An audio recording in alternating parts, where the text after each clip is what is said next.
আজকে আমার খামারের চীনা হাঁস বিক্রি করে দিলাম। কেন বিক্রি করলাম, কত দামে বিক্রি করলাম সব জানাবো আজকের এই ভিডিওতে। আমি মোহাম্মদ ইনজামুল হক টিপু আপনাদেরকে আমন্ত্রণ জানাচ্ছি যুব এগ্রোতে। আজকে মূলত যে চীনা হাঁসগুলো বিক্রি করলাম এখানে এক ভাইকে দিলাম 5 পিস। উনি এসেছিল হচ্ছে ঠাকুরগাঁও থেকে। আর আরেকজন ভাইকে দিয়েছিলাম গতকালকে আমাদের বাড়ি থেকে প্রায় 10 কিলো দূরে। উনি আমার ভিডিও দেখে এসেছিল, উনি 2টা হাঁস নিতে আসছিল, পরে একটা নিয়েছে। তো আমার খামারের যে ফিমেলগুলো রয়েছে সেখান থেকে ফিমেলগুলোকে কমাই দিব এবং মাত্র 4-5টা ফিমেল রাখবো এবং একটা মেল রাখবো। আর হাঁসগুলোর ওজন দেখতে পাচ্ছেন মাশাল্লাহ 2 কেজি 600 গ্রামের মতো ওজন আসছে এই ফিমেলটার। আসলে স্বভাবত একটা ফিমেল হাটে কিনতে গেলে 1.5 কেজি 2 কেজি এর উপরে আসলে ফিমেল পাওয়া যায় না, কিন্তু আমার ফার্মের ফিমেলের ওজন দেখছেন। আসলে যত্ন নিলে রত্ন মেলে, প্রচুর ডিম দিতেছিল।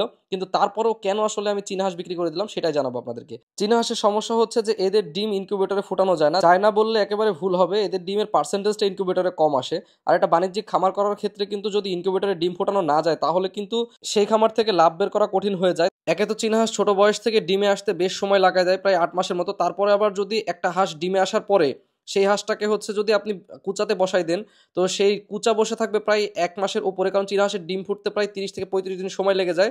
আবার কুচা ছুড়ানোর পরে কিন্তু বাচ্চা ফোটার পরে কুচা ছুটতেও কিন্তু 1 মাসের মতো সময় লেগে যায়, বা কুচা থাকার সময় যে ওদের যে শরীরটা নষ্ট হয়ে যায় সেটা শরীরটা রিকভারি করতে ওদের প্রায় 1 মাসের সময় লেগে যায়। তো ভাইকে আমি এটাই বোঝাচ্ছিলাম যে আসলে কেন আমি বিক্রি করতেছিলাম, যে আসলে এই 2-3 মাস সময় কিন্তু আসলে হাঁসটা না খেয়ে থাকবে না। চীনা হাঁসকে যদি আপনি কুচা না বসান তাহলে কিন্তু ওরা ভালো পরিমাণে ডিম দেয়, কিছুদিন পর পরে ওরা ডিম দেয়, 15-20টা ডিম দিয়ে কয়েকদিন গ্যাপ নিয়ে আবার ডিম দেয়। আর চীনা হাঁসের আরেকটা ভাবে হচ্ছে ভালোভাবে ডিম ফুটে, সেটা হচ্ছে যে দেশি মুরগির পেটের তলে দিলে। তো আমার খামারে যেটা হয় সেটা হচ্ছে দেশি মুরগির ওমে দেওয়ার পর এত পরিমাণে পোকা হয়েছে, আর এতগুলা দেশি মুরগিও যে বসে থাকতেছে ওদের কারণে যেটা হচ্ছে সেটা হচ্ছে যে ওই দেশি মুরগিগুলো তো ডিম লস হচ্ছে। এর জন্যই মূলত এদেরকে বিক্রি করে দিয়ে অল্প কিছু রাখবো, 5-6টা ফিমেল রাখবো, একটা মেল রাখবো। তো ওদেরকে দিয়ে আমি চেষ্টা করবো যে আসলে ইনকিউবেটরে হয় কিনা। আর ভাইকে ভালো ভালো যে হাঁসগুলো আছে সেগুলো বেছে বেছে দেওয়ার চেষ্টা করতেছিলাম, মোটা মোটা। আর এরকম হাঁস বাজারে নিয়ে গিয়ে কিন্তু আমি গতদিন দেখেছেন 1,000 টাকার মতো করে দামে বিক্রি করেছি। তাই আজকের হাঁসগুলো এবং সেদিন গতদিন যে 2 কেজি 600 গ্রাম হাঁস দেখালাম সেটাও কিন্তু আমি 1,000 টাকাতেই বিক্রি করেছি। চাইলে আমি বেশি দাম নিতে পারতাম, কেজি দর যদি 500 বা 600 টাকা হিসাব করতাম তাহলে কিন্তু হাঁসের দাম অনেক আসতো। কিন্তু ভাই আমি নীতিবান মানুষ, আমি সবাইকে বলছি ভাই আমার যে বাজারে যে দাম আসছে সেই দামে আমাকে দিবেন, আমি বেশিও নিব না কমও নিব না। তো এই হাঁসের দাম ঠিক আছে কিনা এটা অবশ্যই কমেন্ট করে জানাবেন, এবং আপনার এলাকায় হলে এই হাঁসগুলো কত টাকায় পাইতেন বা কোন এলাকা থেকে আপনি আমার এই ভিডিও দেখছেন অবশ্যই কমেন্ট করে জানাবেন। গতদিন হাঁস বিক্রি করার ভিডিও দেখে বেশ কয়েকজন প্রবাসী ভাই এবং বাংলাদেশের বিভিন্ন প্রান্ত থেকে আমাকে অনেকজন বলেছে ভাই আপনারা এই হাঁস দেখি এবং হাটে বিভিন্ন সুন্দর সুন্দর হাঁস দেখি, দেখে খুব মন চায় যে আসলে আমাদের বাড়িতে যদি এরকম হাঁস রান্না করতে পারতাম বা হাঁস পাঠাইতে পারতেন আপনি, আমি রেডি টু কুক যদি সার্ভিস দিতে পারতেন। আসলে আমি ভাবতেছি আসলে কি করব। ওনারা বেশ কয়েকজন আমাকে বলতেছে ভাই আপনাদের হাঁসগুলো ওই বিক্রি না করে আমার কাছে বিক্রি করেন, এত সুন্দর সুন্দর হাঁস যদি বাড়িতে পাঠাইতে পারতাম। অনেকদিন যাবত বাড়িতে বাজারও করতে পারিনি, দূরে থাকি, প্রবাসে থাকি। বেশ কয়েকজন বলেছে আসলে তাদের জন্য কি করা যায় আপনারা একটু কমেন্ট করে জানাবেন।